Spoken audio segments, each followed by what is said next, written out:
There we go. So we are now live. Oh, people ready to go. We've already got 13 people sort of sat ready waiting to go at 5:30, which is great. Seeing a few sort of familiar faces as well. That's great. Oh, amazing. Everyone's coming in quite quick. Eager to hear the talk. Yeah, everyone's quite eager, which is amazing. Hey, Andrew, I know we've been chatting today on LinkedIn. Yeah, lots of familiar faces, which is great. Everyone, we've got the chat down the right hand side. We've also got the Q&A bit of the webinar as well. So feel free to ask sort of your questions throughout for Chris. He's sort of ready to answer anything that you've got sort of in terms of sort of setting up your own company. Oh, hey Luke, it's all good. Yeah, just put it in the chat. Say hi as well.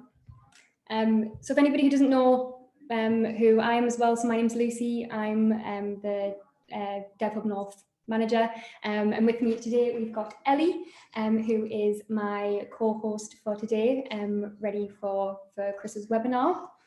Got quite a few people in the chat. Hey Nathan, a few people in the chat now ready to go. So give it one more minute for everybody to tune in, because I know people will just be finishing work and stuff like that now. I mean, I'll ask this now. Anybody in the chat thinking about setting up their own company or just sort of curious for the future? Please do drop in if you do have your own company as well. It'd be great to hear from you all. I'm going to run some polls as well throughout, so you know, please do vote so we can get a good idea. Amazing. See quite a few familiar faces there joining as well, which is amazing. But if you're okay, Chris, do you want to kick us off? Yeah, I can kick off. So yeah, thanks for the introduction, Lucy. So my name is Chris. If you don't already know, some of you might know me from LinkedIn or real life, or maybe you don't. Most of you probably don't know me. So I've got my own software business, primarily developing mobile apps for clients, and I've been doing this for about 4 years now. And I was approached by DevHub North about doing this webinar this month to kind of talk a bit about my journey having a software business, and hopefully I can provide some value to yourself, whether if you're thinking about that or maybe you're just curious about the industry or curious about Lawlor tech or whatever it is. I hope this can provide value in some way. I'm not going to go super technical on it. I'm going to just try and keep it quite broad for everyone to understand. So yeah, as I said, primarily my business develops mobile apps for clients. So somebody will come to me with an app idea and I'll then turn that into reality using tech and code. Sometimes we develop web platforms depending on the project, and we've built various other projects for our own business, like our own digital products, such as the Alexa CPR skill, which went viral last year. But I'll talk a bit about that in a bit.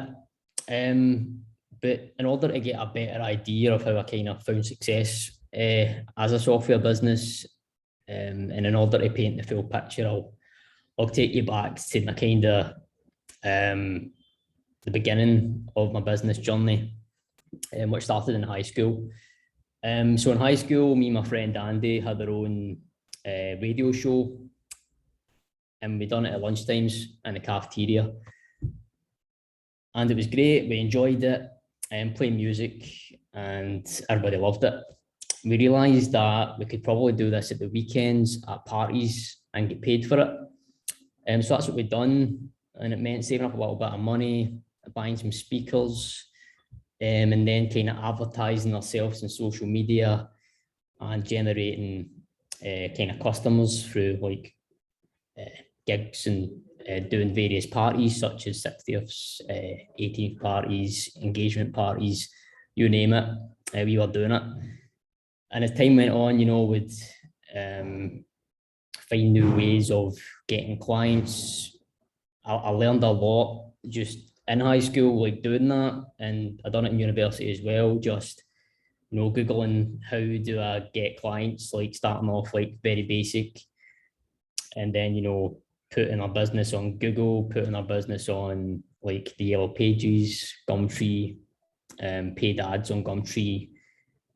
Was the one that we found success in this business. Nobody else was really touching Gumtree for DJing, and we were paying like £20 for an ad, and we were seeing like a £300 return for that investment in that ad. So I learned a lot, and that stood me in good stead, kind of starting out more in kind of software business, because I already done the whole marketing side of things, social media, how to get clients and all that kind of stuff. So the good idea of how to do that. So as I said, we done that through university, and after university, I graduated and I got a job as a software developer, as a graduate software developer at a small mobile app company in Glasgow. And as you can imagine, just graduated, flung in the deep end on projects. Because it was a small business I was working at, I had to do everything. Had to estimate projects, had to write proposals, had to engage with clients, and actually also learn how to build apps. So that was, learned so much in that role. And I was still doing the DJing at this point, but I discovered that, Friday nights, finishing at 5:30, time I get home, there's no time to go to the venue and set up all this equipment. So I decided to sell like the kind of business, well, everything, just mostly the equipment just packaged up. Essentially, somebody could buy it and, do their own little business. So that's what we done. We sold it, and I just focused on the software development career. Probably about 6 months later, I realized that I was missing something, and that was having my own business, having my own side hustle, if you want to call it that. And I missed that aspect of it and everything that came with it. Well, that was like marketing or finding clients or, just doing various things like that. And I wanted, to do that again. So to kind of backtrack a little bit here, when I was in university, where I done computer science, my final year project was a web application to help young adults achieve employment. So I implemented various motivational tools within this web application, such as if you upload a CV, you gain points and you level up, you unlock achievements, to try and gamify the process to help motivate young adults if they've been knocked back job after job and they really need motivation. So that was what that project was based around for my final year project at university. And I decided, and also from advice from some of my lecturers while I was in my final year, was to commercialize that project. So that project was called YEP Career, YEP standing for Youth Employment Project. And I'd done various work on this. So I developed a job platform where I would scrape jobs from Indeed. So Indeed had an API you could use, and I could gather jobs, which I would then use those jobs to match with the users on the app. So the user would enter their preferences, what kind of job are they looking for, part-time, full-time, and then it would match them with the jobs that we've collated from Indeed. At the time, and I don't know if it's still the case, but at the time, Indeed didn't categorize jobs, and that made it difficult to match the users with jobs. So I created a little script that filtered the jobs into categories based on keywords and things like that to help match users with jobs. And yeah, I was just creating these kind of like digital products around the YEP Career brand. So we had published 3 books on Amazon. around CV and interview tips. And that was something that was like super easy to set up, like paid a ghostwriter to write those books, and all we need to upload a book on Amazon is a Word document and a cover. And if somebody buys it, it's print on demand. So it's no cost up front. If somebody buys that book, Amazon print it that day and send it out the next day, and they take a cut of the cost of the book. So if the book's £7, they would take £2 off the cost, and I'll be left with the profit.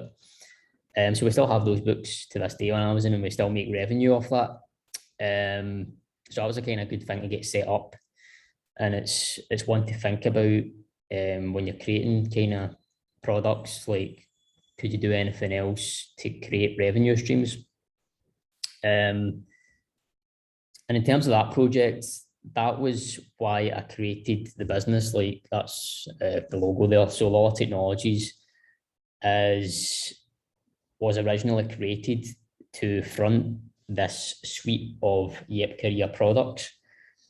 But I soon realized that in the short term, that wasn't bringing in revenue, or the revenue that I needed it to bring in to go full time with it. So I decided to switch the business model to be an app development company, where we would build mobile apps for clients. Basically everything that I learned at the company that I worked at. And I was really interested in doing that, and it was a great source of income. So I went full time with Lawlor Tech, building apps for clients in October 2017, and I've been doing it ever since.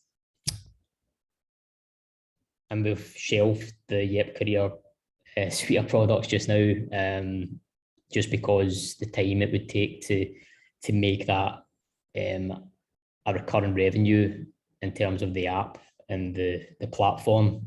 That's currently shelved, but hopefully get back to it at some point. So in terms of how I got my first client, and this will be useful for anybody who's looking to go into software, like create your own business, hopefully this is beneficial. So in terms of my first client, I got really lucky because I knew a business who needed an app, and I had to demonstrate the value that the app would have. So first of all, previously they used paper to carry out estimations of how much a project would cost. So this company was an insurance repair company. So they would, if a building burnt down, they would go into it and write down what needs fixed. So the wall needs plastered, we need a new roof. And then they would go back to the office, input all that into a spreadsheet and get a cost for it. So I presented them the solution where we would create the app, they would use the app on site, and they would select what needs done. So they would already have all these categories of things. So they just select plastering, and that plastering item has a price attached to it. And when they leave that site, it's already calculated and generated an Excel document, and they can just send it off to the client. So that was a great case study to start off with. And I was then able to use that case study later on to find more clients, just based on how much time it saved them. So they were saving about 70% of their time they would usually spend on those tasks by using that app that we built for them. So that was the first client, and that was, I got really lucky with that because I knew them and I was able to make that connection initially.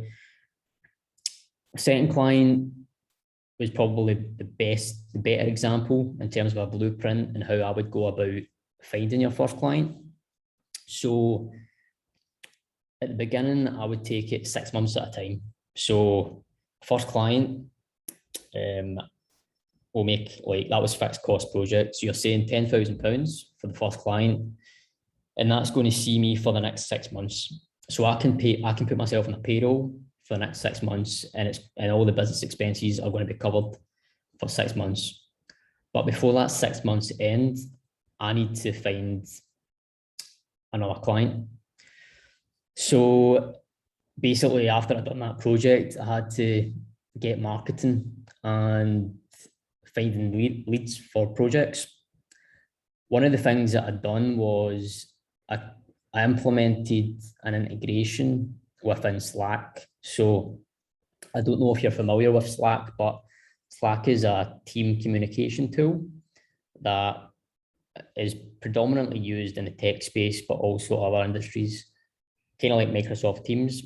And this integration was integrating Twitter so that every time somebody tweeted, "I'm looking for an app developer," I would get a notification on my phone. So if somebody tweeted that, like, I know about it.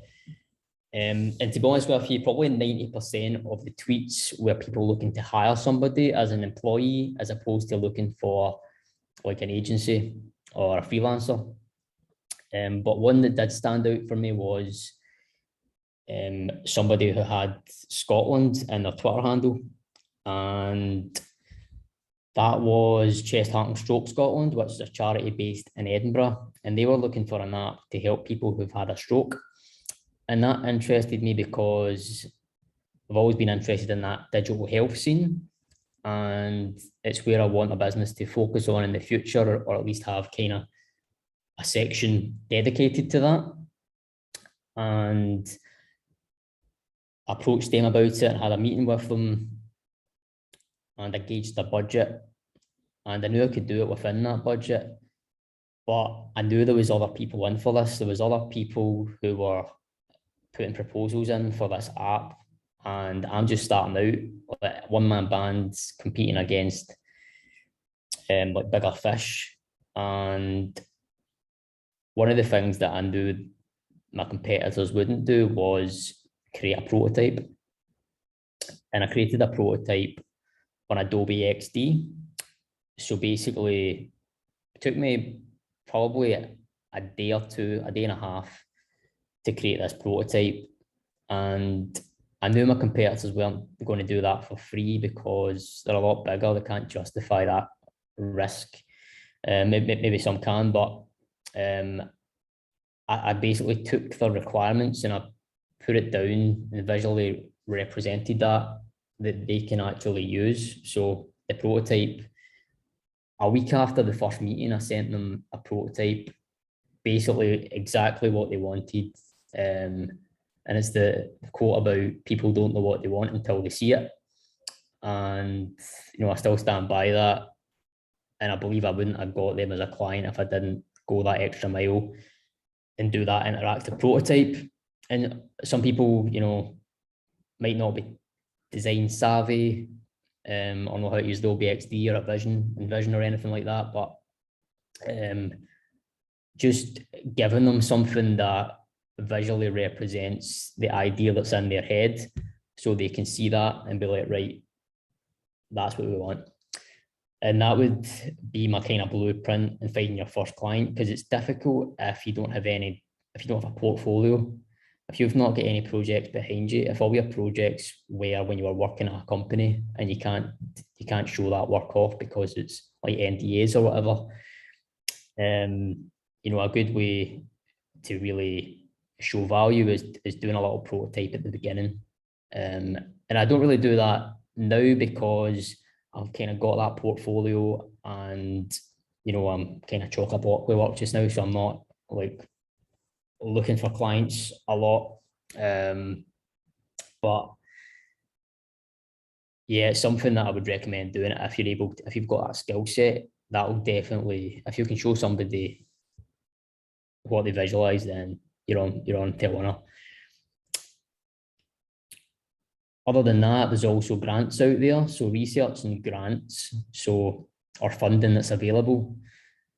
In the past, I've known about like funding that the Scottish government's been doing, for example. And then if I'm engaging with a potential client and it's going to cost this amount of money to develop this app, I can say, look, there's a grant here for this amount of money, and it's within your budget. Maybe if you apply for that, and you might get it, and you'll basically get the app for free. It's just being mindful of the kind of funding opportunities that are out there that you're able to present potential clients, and again, demonstrating value in all fronts, not just this is what you can do for you in terms of development, but here's funding opportunities that you can look at that might help you out. So that was mostly how I got my second client, but it's a good rule of thumb for getting your first.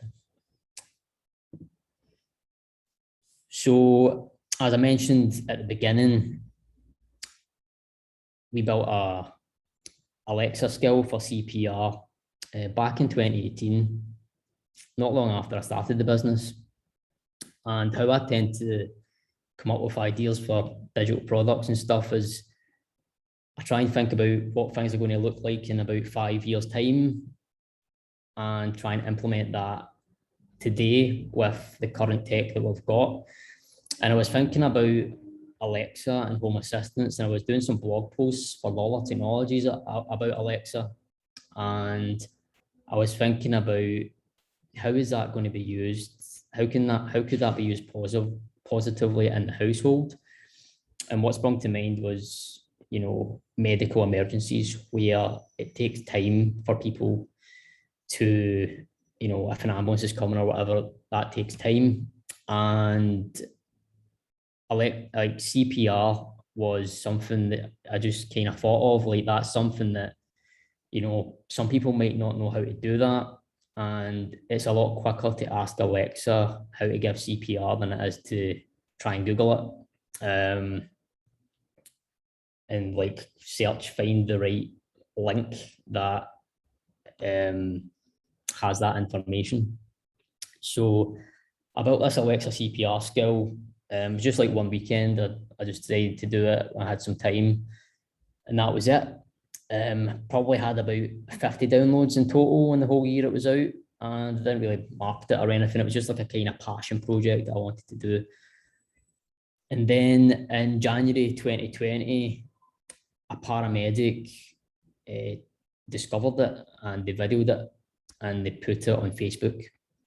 And I'm on the train into the office in the morning, mindlessly scrolling through Facebook as you do, and I see this video titled Alexa CPR, and I view it, and I'm listening to it, and I'm hearing Alexa responding to the person taking the video, and I'm hearing the words that I typed, like the command for Alexa back in 2018. And it was that I felt like that kind of faint way where I was looking at the view count and it was 3 million views on the video.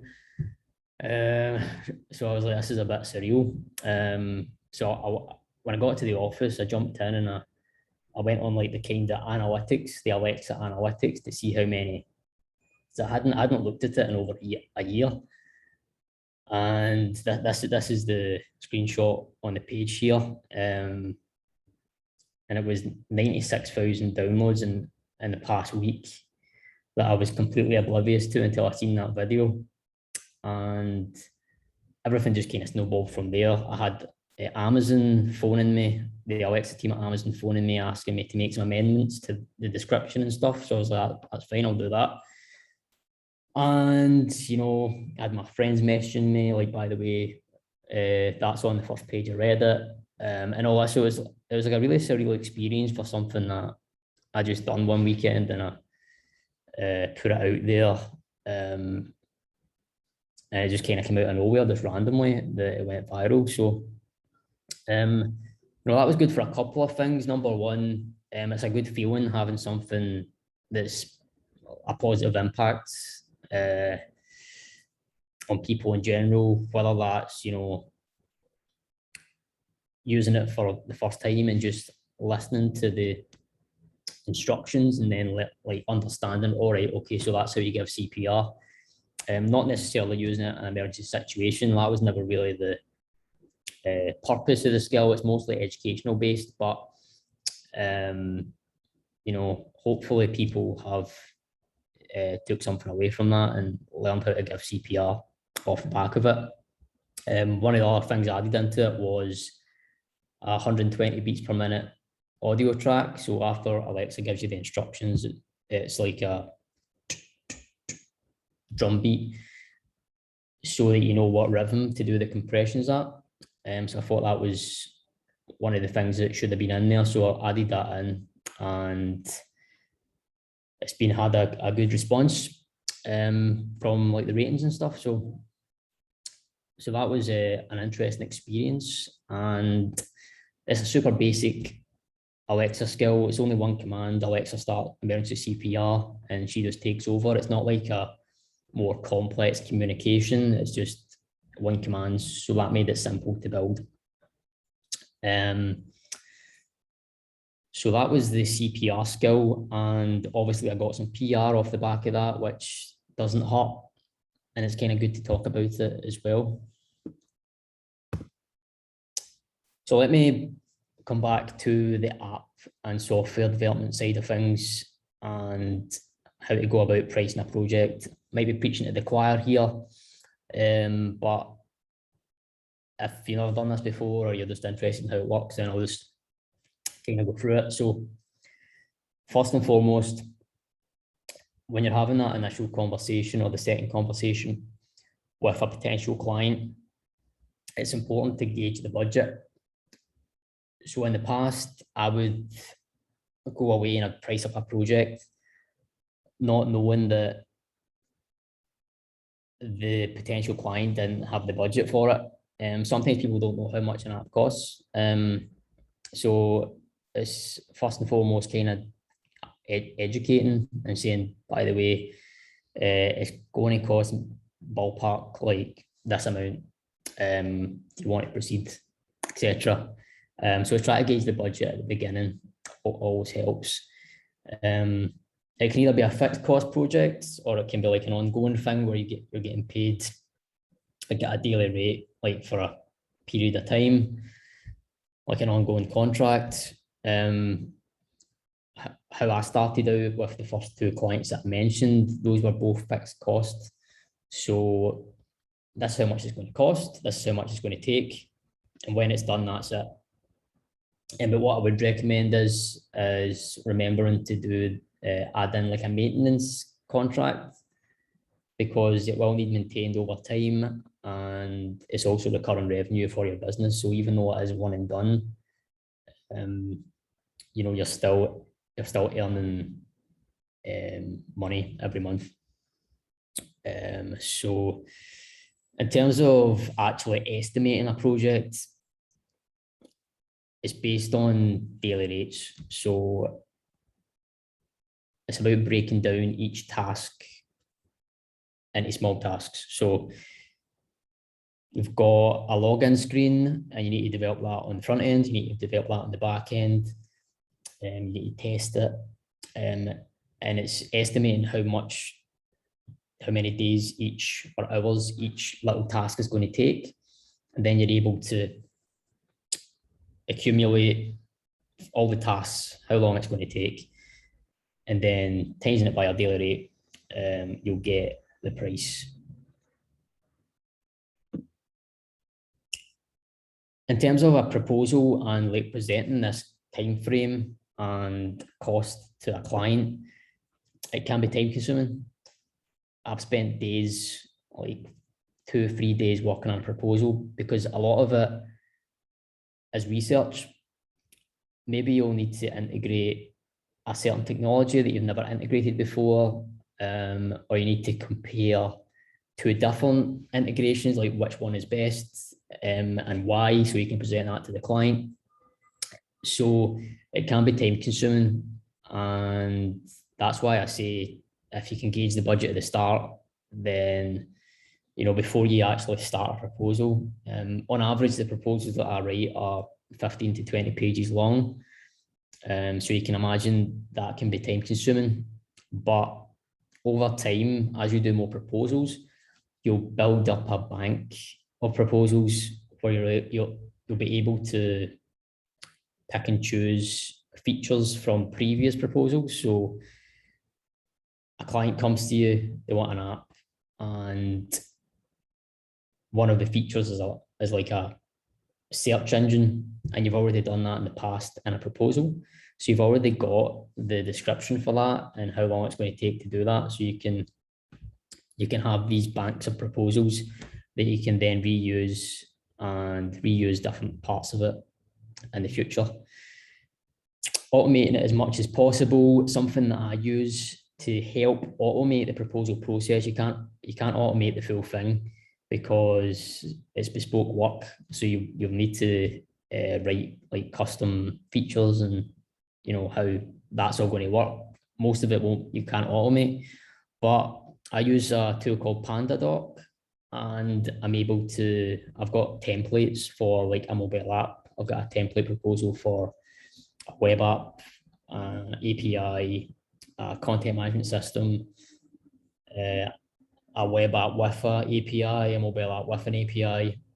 So I've got all these templates that give me like a skeleton proposal. So I'm not like spending a lot of time trying to create a new kind of Word document. So I use PandaDoc for that, and it's pretty good for that kind of stuff. And also what I would say is when you're writing the proposal, it's important to be clear on expectations in terms of what the requirements are, especially if it's a fixed cost project. So if you're saying you're going to develop an app for this amount of money over this period of time, if a client halfway through the project wants this extra feature, really, that's more time added onto the project. So it really should be an additional cost, because it's costing you as a business money to do that, whether you've got an employee and you're paying like obviously their salary, and it's going to take an extra day to do that, which wasn't in the original proposal. So it's just been clear on like, it might take a few drafts with the client, but it's been clear like this is what the app's going to do, this is how long it's going to take, and just being specific about the features and detail in that. So as I said, I try and automate the proposal generation as much as possible. And one of the things that I did do for Lawlor was a cost calculator tool on our website. So basically, if somebody came to my website, they could go to the calculator tool section and select like, these are the features we want the app to have. And then at the bottom, it would give them a rough estimate. And I created this because I was initially based in the university. My office was in the university, and I was engaging with a lot of startups and spin-outs from the university. And the number one question was like, how much does an app cost? And I thought it would save me a lot of time if I developed this, but also it would filter out clients that don't have the budget to develop an app. So, there was something there, but I later removed it from the website because I realized that some people aren't technical enough to understand, what they actually need. So if they're going to select, like, we need a notification service, some of them were like, I don't really know what that means, so I don't know whether to select it or not. And so I decided just to remove the cost calculator tool and change the website, the contact form, to be like, what's your budget when you're contacting the business. So that's not a complete waste, because we're actually now reskinning the cost calculator tool to be used with other businesses. So it's kind of like repackaging up that piece of tech, and we're going to spin it out as a service for other businesses to have a calculator on their website for an instant quote. So I'm actually really pleased that I done that initially, although we did remove it. Email scheduling. One of the things that I try and avoid is emailing people at the weekends. Sometimes I do work the occasional weekend or the occasional Sunday, And I don't like to email people because I don't think people want to be contacted about work at the weekend. So I sometimes do email scheduling where I can do the email on the Sunday, but it's scheduled so that it sends it on the Monday or the Tuesday or whenever I want it to be pushed out. There's various plugins you can find for that for Gmail or Chrome or whatever you use. As I mentioned, the Slack integration for Twitter. I'm looking for an app developer and getting a notification or getting a message on Slack. You know, there's various things you can do with that. So it's something, you know, I would think about. Social media scheduling, again, having everything sorted at the start of the week, just so you don't need to dive in and out of the social media. You can just concentrate on development or, you know, other parts of the business as opposed to having to, you know, jump in and out. And deployments from a more technical standpoint, whether that's app deployments to the app stores using Fastlane or AWS, whatever you use to run your APIs, and just automating as much as possible in that regard to save time.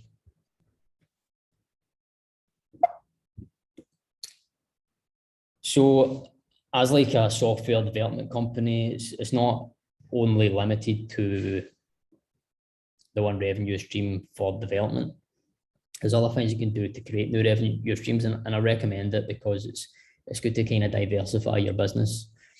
First of all, creating online courses and videos, video content that's paid for. You know, I would agree that it takes a lot of time to putting those courses together. It's something that I've not done.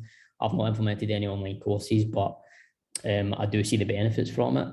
And, you know, you could create a YouTube channel, which obviously people would get that content for free, but as a result, you're advertising your business and growing subscribers, and maybe you'll be able to monetize that in the future. Publishing ebooks, as I said, we done it for Yep Career, where we still get revenue from those books to this day. And the hardest part about that is writing the book, because that is the time consuming part. I was fortunate to find a ghostwriter who I basically paid to write the youth employment books, who was kind of more suited for that in terms of their skill set. But, you know, if you've got the time, then that's something to explore. Building your own digital products, like we did with Alexa, like we're doing with the cost calculator tool. Subscription-based services are really appealing to me. Having a monthly revenue coming in from a digital product is definitely what I want for Lawlor Technologies. It creates a more risk-free and opportunity for growth in the business. Consultancy services, so if you're good at what you do, you can offer consultancy for that. And obviously the recurring maintenance fees for the apps and software platforms that you develop. So this is a highly debated topic at the moment, physical office or remote office. And that's completely personal preference. For me, I like to split life and work up. I like to, when I get on the train and I go home at night, I'm done. I'm not doing any more work. But when I used to work from home at the start, like 4 years ago, or even through lockdown, you know, working life kind of merged into one. I didn't feel like there was a split. And because it's a small business as well, it may be different if you're an employee, but because you're running the business, it's just, you know, everything kind of merges into the one. So that's one of the reasons why I have the office, but also I believe in choice. So as an employer, I've got a social media manager starting in 2 weeks, and I want them to have a choice. Like, it's a completely remote position, but if they want to come into the office, then you know, that's up to them. And I like there to be a desk there if they choose to do that. But also from like a marketing perspective, the office has served me well. most of the content that I produce is in the office, whether that's a photo of me like on the laptop or on like the monitor or whatever, or taking a photo of the city centre from the view, and whatever it is, has helped kind of grow the brand and grow the kind of image of what we do here. And there's some of the things that like the random things like getting a fridge a few years ago. I took a photo of it filled with Brewdog, posted it on LinkedIn, and I said, I can't wait to get clients in to try out the new fridge. It's probably one of my most engaged LinkedIn posts, and I got a client off the back of that post, which I wouldn't have got if I was at home. So it's, you know, it's complete preference, but as like a small business owner, there is advantages to having an office in terms of leveraging it for marketing, growing contacts. In a pre-COVID world, when I got this office, I had the idea that, you know, I'm going to have a lot of meetings in here and I'm in the city centre, it's going to be great, but obviously a lot of things are in Zoom now, which is fine. But, you know, I still like personally just choose the office for me. But again, as I said, employees in the future have that choice. And I always think about like positioning myself for success in the business for success. So having the office here in the city, is that going to improve my chances of success or is it not? Well, I say it's going to improve my chances through content, through being established, through having that work-life balance to keep my mental health in check. So, you know, I'm always about like, you know, does making this decision position me more towards success? So I've made some mistakes in my 4 years of having this business. One of them being you can't do everything yourself. At the beginning, I was trying to get my head around like tax and HMRC and, you know, all that fun stuff.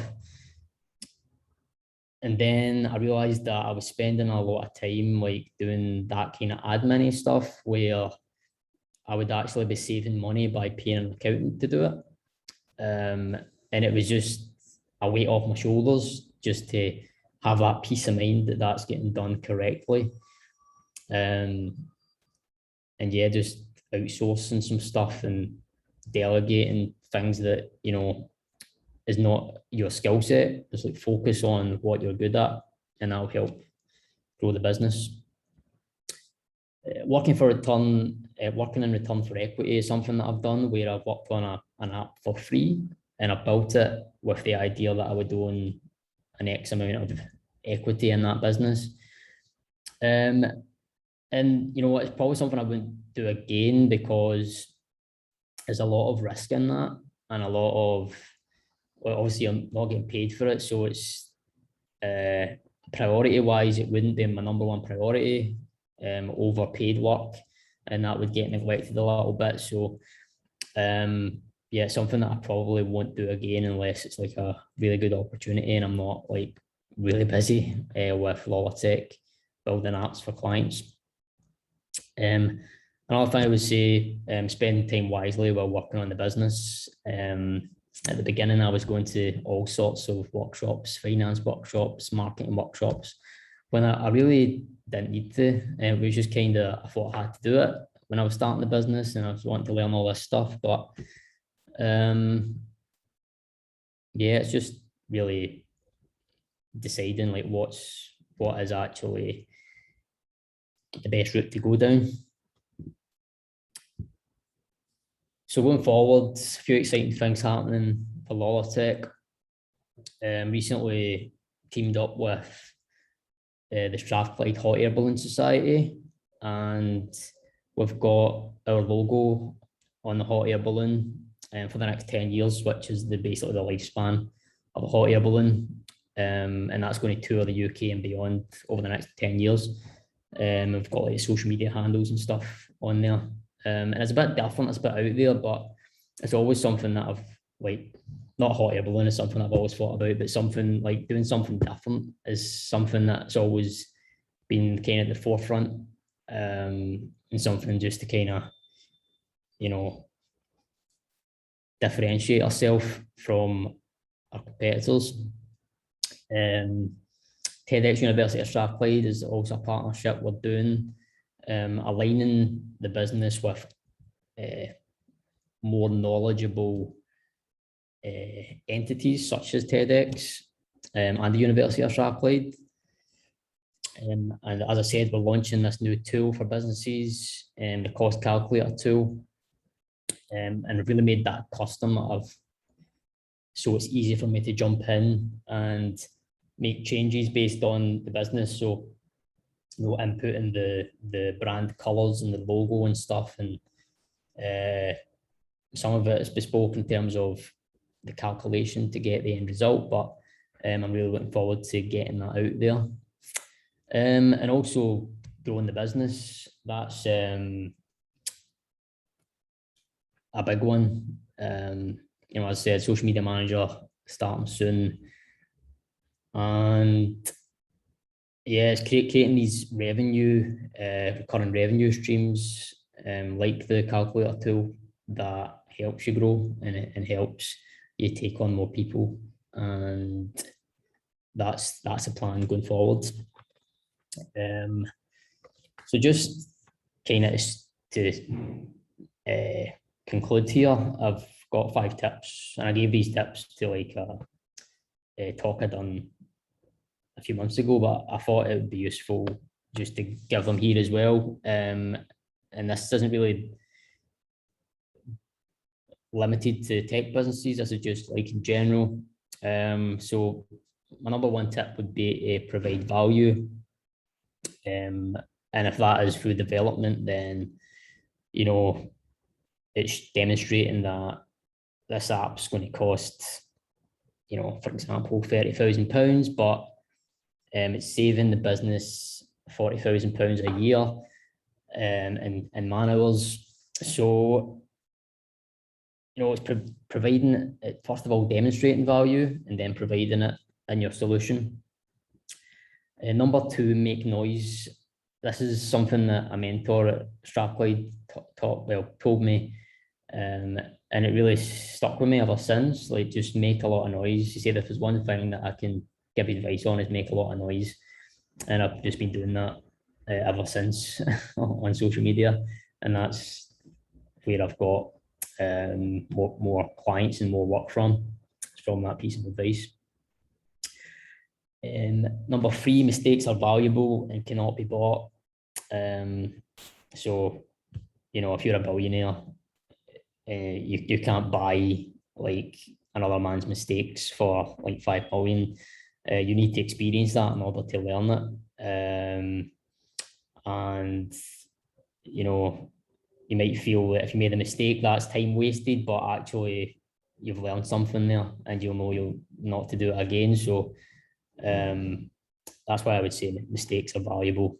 Number 4, don't compare yourself to others. So I'll give you an example. Starting a software business, for me, at the beginning, like not making a lot at all.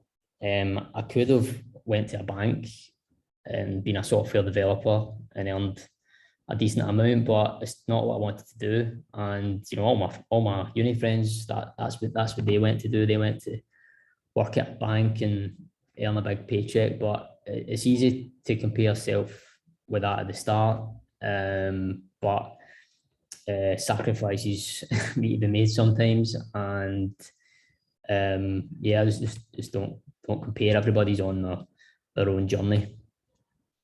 And number 5, I would say audit your expenses. Something I didn't do until lockdown hit and COVID, and I was like, I really need to audit my expenses because I don't know how this is going to pan out. I need to make sure I'm lean.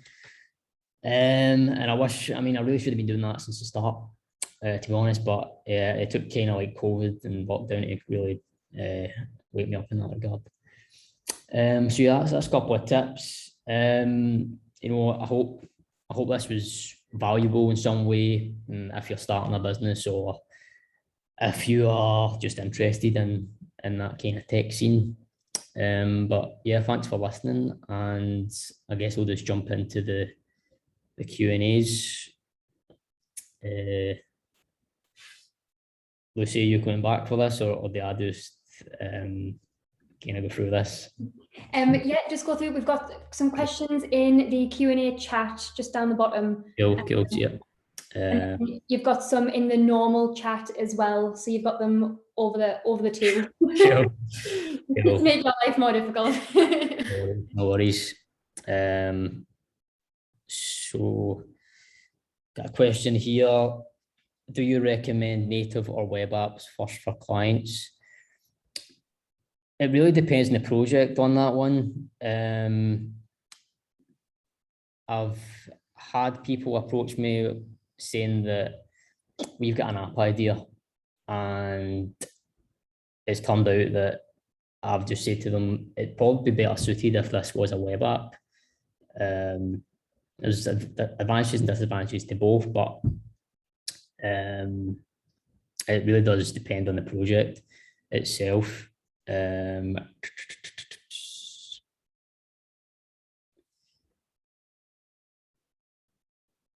Do you tend to work with a very narrow stack and become experts at rapidly developing it? What's your stack? So the main stack that I've been using has basically been since, you know, I started as on the mobile side, I use React Native, and on the web side, I use React.js, which are kind of similar to each other. In terms of the back end, I've been using Node.js since I started. So yeah, I'm really been keeping to the same stack, and you know, all the clients that I've had so far, I've been happy with that. What are the different most common Slack integrations you use? To be honest with you, the Twitter integration, like the if this then that integration, has been the main one. I also use that for funding. So if any Twitter account tweets about funding opportunities or grants in the UK, then again I get a notification for that. But yeah, there is various different integrations you can use if you're doing something like Pipedrive. If you're kind of sales orientated, there's kind of good integrations there on Slack.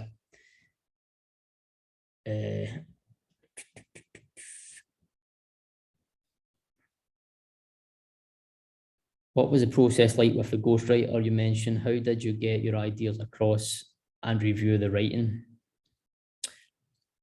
So this was somebody from America I was dealing with, which is quite interesting because the book they were writing was about CV tips, but in America they call it resume. So it was kind of like Huddles like that. And they actually went away and researched it all and wrote it, and then I went in and made some edits. So it was like, for me, it was like a really good experience because I didn't really need to do much, and it was cost effective, and you know, the profit we've made off that has majorly outweighed the cost to produce those books. To you, what are the most important things to consider when you're growing your brand image? It's something that I'm looking to do, but not entirely sure on the best approach. The brand image for my business, because I've been like a one-man band, it's all about putting a face to the brand and putting a person in front of it. And growing a brand over time, it's, you know, just do it as you go, like the journey, and, you know, like your experiences and posting things like that. I wouldn't over stress about brand image, but It's something that I've kind of, just because I've been doing a lot of social media posts, it's helped grow the brand. Hi Chris, what was your biggest hurdle through COVID as a growing business, and how did you react to it? One of the biggest hurdles was some clients, as you can imagine, a bit worried about finances. Like everybody was worried about their business and how they're going to pay for, like, trying to keep things as lean as possible, just because of the unknown. So some clients did have to like pause the projects until we got back up and running. Well, until things were a bit more clear and where we were heading. So, which I was fine with, because I was able to, I had other clients that, covered the cost of my expenses and stuff. So when COVID hit, I kind of had the mindset that I wasn't looking to profit. I was just looking to like break even if possible. Like that was my kind of goal. And again, that comes back to like the whole expense audit and making sure that we're not paying for anything that, we're just not using anymore. Do you share your code between projects? Some projects, one of the projects that I'm working on has a React.js web app and a React Native mobile app, and both JavaScript. So I'm able to, use the same code on some of the features, because we have similar features in both. So yeah, I do sometimes share the code between, well, that's one project. But yeah, in terms of different projects, it depends on, code ownership and things like that. Any tips on hiring employees? I'm kind of in the process of that just now, so I'm probably looking for the tips as well. Day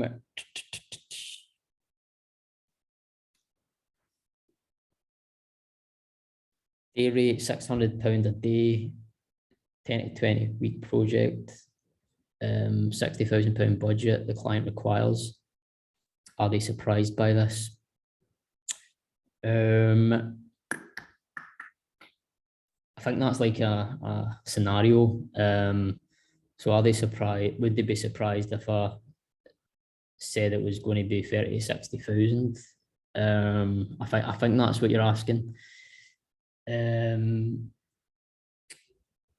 Sometimes, like, I've presented, just say in the past, I've presented a £50,000 app to a big client.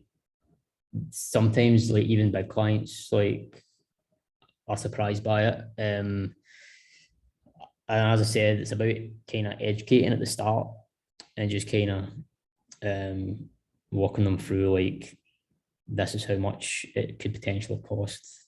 Let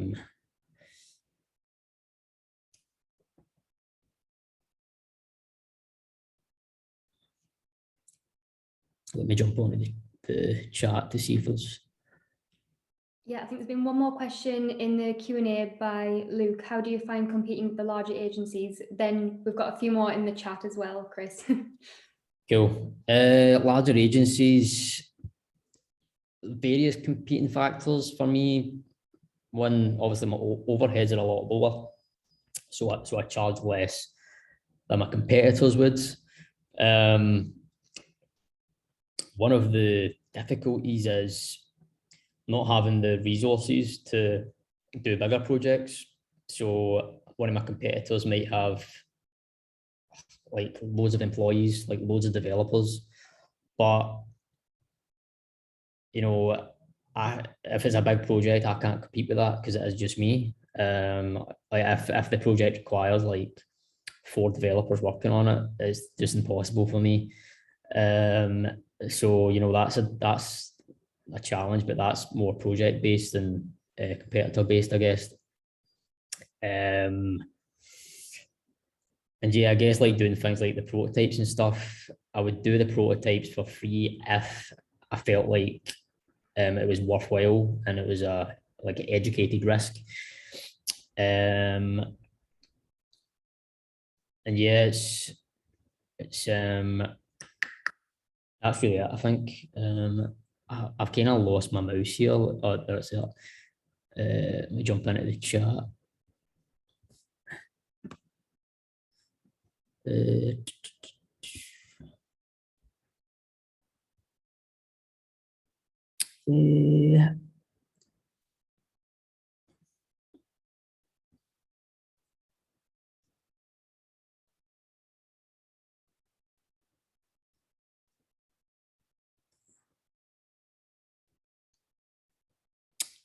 Somebody's asked,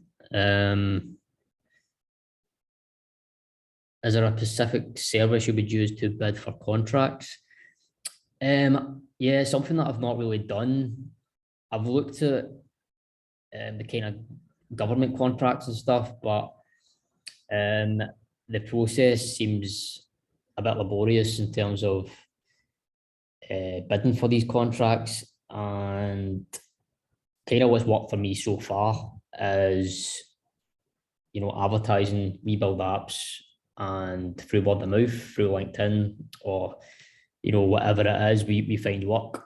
So I don't bid for contracts per se, but maybe it'll be something that I do in the future. But yeah, David, I'll get back to you further, because I know you've wrote a bit there, but I can message you later on. Can you recommend software to create proposals? So the software I use is PandaDoc, PANDA doc, and you know, it's not cheap. Like, I think it's like £40 a month subscription, but it worked for me because I'm doing proposals quite often. But that's the one that I would use because it's good for creating like templates and stuff. So you've kind of got them at hand if you need them. But yeah, I've never really used any other software other than like Google Docs or Microsoft Word. What did you find in auditing your expenses that made it really valuable? So I was finding things that I was paying for that I didn't use anymore, like subscriptions and you know, things that you subscribe to as a free trial and you forget about.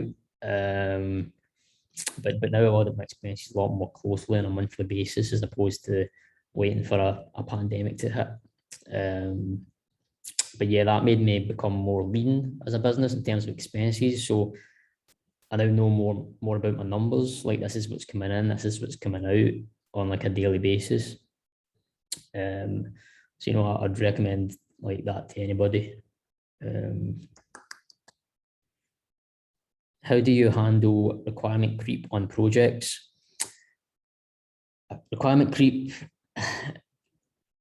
it's interesting because in the past, like as a business, like I've like done features for free before because you know, I think it will win work in the future. A client might say, well, this is phase 1, we're looking to do phase 2 in the next 6 months.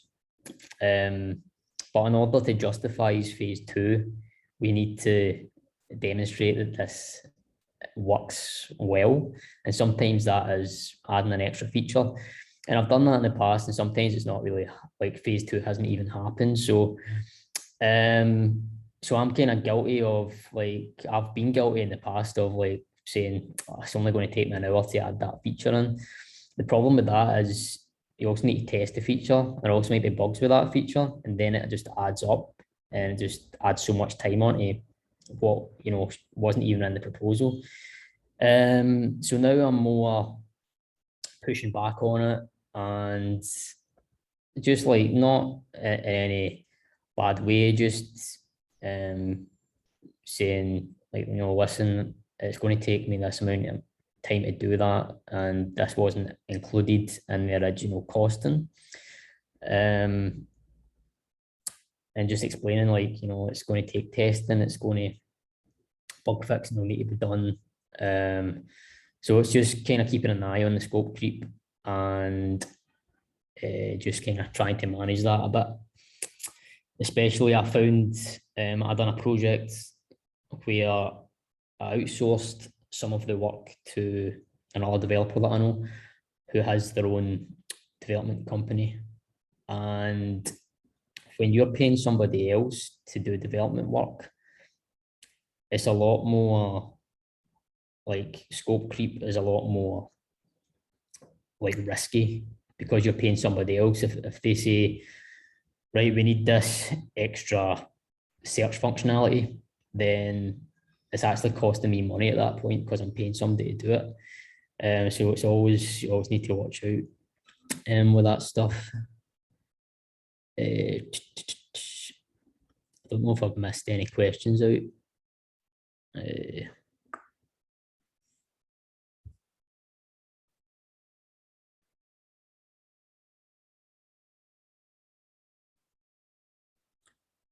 Are you open to getting an ad hoc tester by any chance? If so, I'm be available for that. Shoot me a message on LinkedIn, Wendy, and let me know. I think that might be all of the questions, Chris. I think, unless I've missed some as well. Cool. I'm sure if anybody's sort of been missed, I'm sure you're happy to answer any questions on LinkedIn maybe after. Yeah. Shoot a message and I'll get back to you. Might as well learn from the expert, eh? But that was amazing, Chris. Like, thank you so much, and thank you so much everyone for taking part as well. There's been some amazing questions there. I don't think we were expecting quite as many, were we, Chris? It's fine though. It's fine. I like answering the questions. So. Oh, fab. But yeah, thank you so much, Chris. It's been amazing. Thank you so much for everybody for taking part. Me and Ellie, alongside DevHub North, also work at Ronald James Group. So if anybody ever needs any developers for their team, yeah, drop us a message. So Chris, I'll be pinging you a message first thing in the morning. But yeah, thank you so much, everybody, and have a great evening. Cheers, guys. Thanks for coming. Thanks so much. Bye. Cheers. Bye.